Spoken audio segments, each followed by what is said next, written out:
Hi hello नमस्कार मंडळी. एकच साधी सोपी सिंपल अशी रेसिपी घेऊन आले, जी तुम्ही नेहमी करता पण मी थोड्या वेगळ्या पद्धतीने केली. ती म्हणजे सोयाबीनचा किमा. सोयाबीन गरम पाण्यात टाकून 10-15 मिनिटं साईडला ठेवायचं. नंतर त्यातलं सगळं पाणी काढून घ्यायचं, मिक्सरला बारीक करून ठेवायचं. मी मातीच्या तव्यात करते, तुम्ही कढईत केली तरीही चालेल. तेल टाकायचं, जिरं मोहरी लसूण कढीपत्त्याची फोडणी करायची, त्यात कांदा टाकायचा, छान गुलाबी रंगावर परतून घ्यायचा. नंतर एक मीडियम साईजचा टोमॅटो टाकायचा, त्यामध्ये लाल तिखट हळद मीठ गरम मसाला तुमच्याकडे असतील नसेल तेवढे मसाले टाकून परतून घ्यायचं. झाकण ठेवून छान वाफ काढायची, मिक्स करून घ्यायचं. थोडंसं पाणी टाकायचं म्हणजे ते छान व्यवस्थित असं मिक्स होतं.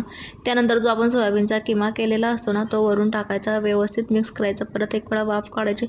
झटपट होणारी रेसिपी आहे, थोडीशी वेगळ्या पद्धतीची केली आहे. म्हणजे नेहमी सोयाबीनच्या वड्या खातो तेच तेच करून कंटाळा येतो, तर ही मी किमा बनवला आहे, त्याचा छान लागतो. माझ्याकडे कोथिंबीर नव्हती वरती टाकायला म्हणून मी नाही टाकली. तुमच्याकडे असेल तर तुम्ही नक्की टाका. व्हिडिओ आवडला तर लाईक शेअर आणि सबस्क्राईब. धन्यवाद.